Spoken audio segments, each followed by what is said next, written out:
ဟယ်လိုအားလုံးပဲမင်္ဂလာပါရှင်ဒီနေ့မှာတော့စသားဟင်းလေးကိုဒင်းချင်းသီးလေးတွေမြစ်ကလေးတွေနဲ့ငရုတ်သီးဆက်ကလေးချက်စားပတာလေးကိုလာပြီးတော့မျှဝေပေးခြင်းဖြစ်ပါတယ်ရှင်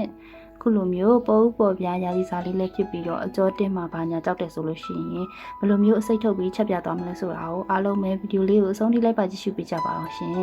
ခုလိုမျိုးဗီဒီယိုလေးကိုစိတ်ဝင်စားရဆိုရင်လည်း channel လေးကို like and subscribe လေးနှိပ်သွားပေးဖို့မေ့ပါနဲ့ဦးရှင်ကဲဒါဆိုရင်စချက်မှာမလို့အရင်ဆုံးဒင်းချင်းတီလေးတွေကအစိတ်တွေပေါ့နော်ထွက်သွားဖို့အတွက်ဆန်လေးနဲ့စားပြီးပြုတ်ပေးပါမယ်ရှင်အဖုံဖုံပြီးပြုတ်ထားပေးလိုက်ပါမယ်ခုလိုပြုတ်ထားပေးပြီးတော့ဆန်ရဲ့အယောင်လေးပေါ့နော်ထမင်းစီရဲ့အယောင်လေးတွေပြောင်းသွားပြီဆိုလို့ရှိရင်အစိတ်တွေကိုသူကစုပ်ယူတာပေါ့နော်နောက်တီထပ်ပြီးတော့လဲပေးပါမယ်နောက်တီလဲတဲ့အခါမှာတော့ချိုတက်ကလေးဝင်အောင်လို့ထညက်ကလေးထည့်ပေးပါမယ်ရှင်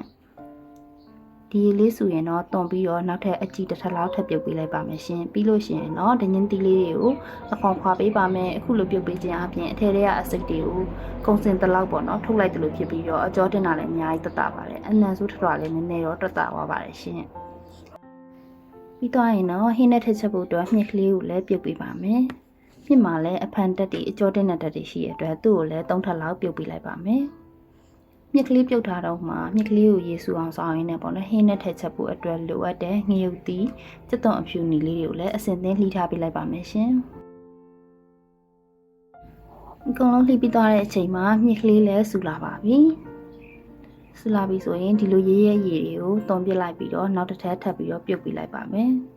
ဒီလိုမျိုးနောက်ထပ်တစ်ထပ်လောက်နှစ်ထပ်လောက်ပေါ့နော်ထပ်ပြီးတော့ပြုတ်ပေးလိုက်မယ်ဆိုရင်မြက်ကလေးကချိုးသွားပြီးတော့စားလို့လည်းရတာရှိတယ်သူ့မှာပါဝင်တဲ့ပေါ့နော်အကျော်တင်တဲ့ဓာတ်တွေလည်းပဲမရှိတော့ဘဲနဲ့အရန်ဟိုမှာစားလို့အဆင်ပြေသွားပါတယ်ရှင်ကဲအကုန်လုံးပြီးသွားပြီဆိုလို့ရှိရင်တော့စပြီးချက်ပါတော့မယ်အရင်ဆုံးစက်သွန်အဖြူနီနနုံးမုံလေးထည့်ပြီးတော့စီးတက်ပေးပါမယ်ရှင်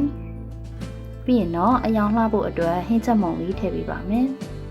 ဟင်းချက်မုံလေးနဲ့စက်သွန်အဖြူနီလေးတွေကိုကျွတ်လာသည့်အထိစီးတက်ပေးလိုက်ပါမယ်ရှင်ကျွတ်လာပြီဆိုလို့ရှိရင်တော့စားစုံအစင်သင့်နေထားတဲ့စသားလေးကိုထည့်ပေးပါမယ်ရှင်စသားလေးတွေကိုပေါ်ရန်ကြောလေးတွေတင်းပြီးမာလာသည့်အထိလုံးပေးလိုက်ပါမယ်ခုသုံးထားတာစီပီချက်ဆိုတော့နည်းနည်းပြောတဲ့အတွက်ရှာလကိုင်လေးနည်းနည်းလောက်ထည့်ပေးလိုက်ပါမယ်ရှင်ပြီးရင်တော့အပေါ်ရန်ကြောလေးတွေမာလာသည့်အထိထပ်ပြီးတော့လုံးပေးလိုက်ပါမယ်စသားလေးတွေမာလာပြီဆိုလို့ရှိရင်တော့ပြုတ်ထားတဲ့ဒင်းချင်းသီးလေးတွေမြစ်ကလေးတွေနဲ့အစင်သင်းလှီးထားတဲ့ငရုတ်သီးစိမ့်လေးတွေကိုလည်းထည့်ပေးလိုက်ပါမယ်ရှင်ရေလေးလောင်းထားပြီးတော့ရင်တော့အားလုံးနူးလာအောင်အုပ်ထားပေးလိုက်ပါမယ်ရှင်ကဲခုလိုမျိုးဆူလာပြီဆိုလို့ရှိရင်တော့နည်းနည်းလောက်မှုပေးကြည့်လိုက်ပါမယ်အရင်များနေသေးတဲ့အတွက်ထပ်ပြီးတော့ဖုံးထားပေးလိုက်ပါမယ်ရှင်အရက်သားလေးပို့ပြီးလေးပင်သွားအောင်လို့မြင်ငပိလေးကိုရေဖြော်ပြီးတော့ထည့်ပေးလိုက်ပါမယ်မြင်ငပိလေးရေဖြော်ပြီးတော့ထည့်ပြီးသွားတဲ့အချိန်မှာတော့နည်းနည်းလေးရေခမ်းအောင်လို့ထပ်ပြီးတော့အုပ်ထားပေးလိုက်ပါမယ်ရှင်